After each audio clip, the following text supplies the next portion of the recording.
기도하겠습니다. 주님 은혜 감사합니다. 우리를 자녀 삼아 주신 주님을 찬양합니다. 오늘 우리가 하나님의 자녀된 그 권세를 가지고 나아가기를 소망합니다. 하나님 나라 이루는 오늘이 되게 하옵소서. 어둠을 물리치고 저주재앙을 꺾는 하나님의 나라의 확장에 우리가 쓰임받게 하옵소서. 살아계신 주 예수 그리스도 이름으로 기도합니다. 아멘. 오늘 나눌 말씀은 요한복음 1장 12절 말씀입니다. 제가 봉독하겠습니다. 영접하는 자 곧 그 이름을 믿는 자들에게는 하나님의 자녀가 되는 권세를 주셨으니. 아멘. 우리에게 주신 권세라는 제목으로 말씀 나누려고 합니다. 오늘 본문에 보니까 권세를 주셨다 그렇게 말씀하죠. 오늘 본문에서 말하는 이 권세가 어떤 걸까요?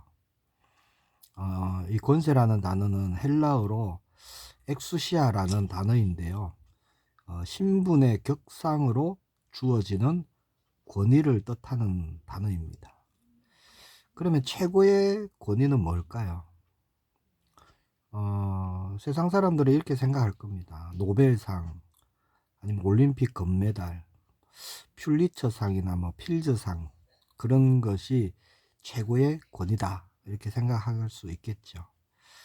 왜냐, 실제 세계적으로 권위 있는 그런 상들이기 때문에 그렇습니다.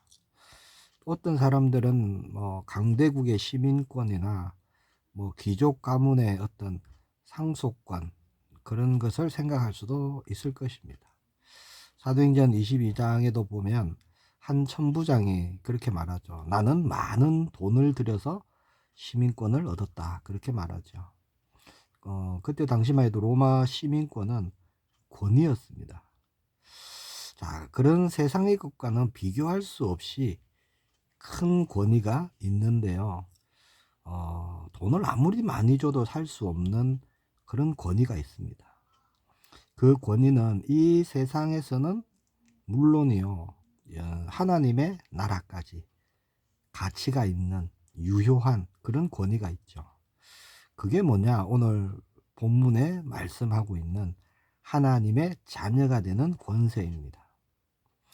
하나님이 어떤 분이시죠? 천지 만물을 만드신 창조주이십니다. 죄와 사망의 권세로부터 우리를 구원하신 구주가 되시죠. 자, 그런 분의 자녀가 되는 권세다. 자, 이 권세가 얼마나 크고 대단한 권세인지 정말 아시기를 축복합니다. 앞에 말씀드렸던 그런 세상의 것들과는 비교 불가한 것입니다. 우리 삶의 최고의 권위가 되는 것이죠. 성경을 보면요, 그 권세를 여러 가지로 또 말씀합니다. 하나님의 상속자, 천국 시민권, 또 양자됨, 하나님의 권속, 그렇게 다양하게 말씀하고 있습니다. 로마서 8장 17절에 보면요, 자녀이면 또한 상속자, 곧 하나님의 상속자요, 그리스도와 함께 한 상속자니, 그렇게 말씀하고 있죠. 하나님의 자녀가 되는 권세는 곧 상속자라는 겁니다. 빌립보서 3장 20절에는 그러나 우리의 시민권은 하늘에 있는지라 거기로부터 구원하는 자 곧 주 예수 그리스도를 기다리노니. 자, 하늘 시민권을 얻게 되는 거죠. 갈라디아 4장 5절에 보면요, 율법 아래에 있는 자들을 속량하시고 우리로 아들의 명분을 얻게 하려 하십니다. 자, 아들의 명분을 주는 권세가 되고요. 에베소서 2장 19절에 그러므로 이제부터 너희는 외인도 아니요 나그네도 아니요 오직 성도들과 동일한 시민이요 하나님의 권속이라. 자, 우리를 하나님의 권속이라 그렇게 말씀하십니다. 자, 그러면 이 최고의 권세, 권위 어떻게 얻을 수 있습니까? 오늘 본문에 말씀하고 있죠. 영접하는 자, 곧 그 이름을 믿는 자, 그렇게 말씀합니다. 유일한 한 가지 방법밖에 없어요. 하나님이 우리를 구원하시려고 약속하시고 보내신 예수 그리스도를 믿고 영접하는 것 뿐입니다. 다른 길이 없습니다. 자, 영접한다는 게 어떤 의미죠? 모셔드리다, 맞아들이다, 받아들이다, 그런 뜻입니다. 그리고 오늘 본문에 보면요, 그 이름을 믿는 것, 그리고 영접, 이거는요 동일한 것임을 말씀하고 있어요.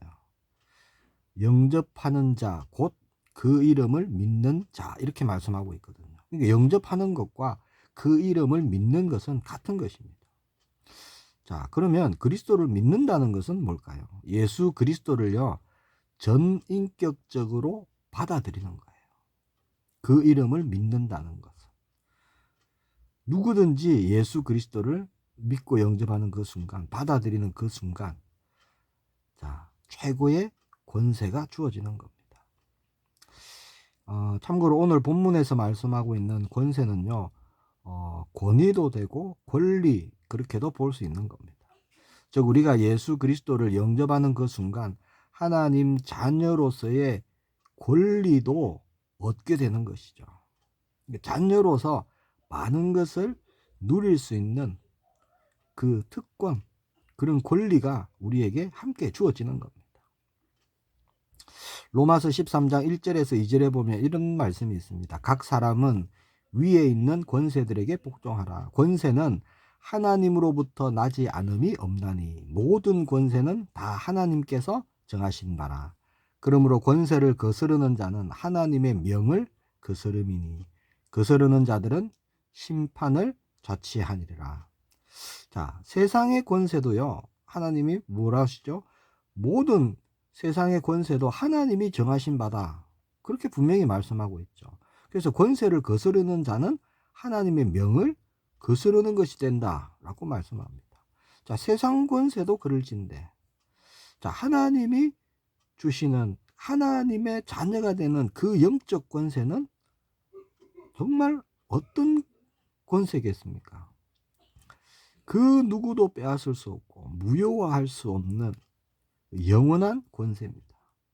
정복과 다스림의 권세고요. 하나님의 나라 확장시키고 이루어가는 권세입니다. 어둠을 몰아내고 저주, 재앙을 막고 영적 흐름을 변화시키고, 그렇죠? 모든 연약함을 회복시키고 질병을 치유하고 귀신을 쫓아내고 어둠의 빛을 비추는 그 권세라는 겁니다. 세상 어떤 것과도 비교할 수 없는 최고의 권세, 권위, 또 권리를 가진 저와 여러분인 줄 믿으시고 붙잡으시길 축복합니다. 그 권세 가진 자로 오늘 인도함 받기를 소망합니다. 기도하겠습니다. 주님 은혜 감사합니다. 무엇과도 비교할 수 없는 하나님의 자녀가 되는 권세 주심을 감사합니다.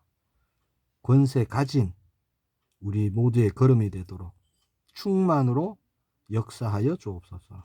하나님 나라의 일을 이루는 오늘이 되게 하옵소서. 주 예수 그리스도 이름으로 기도합니다. 아멘.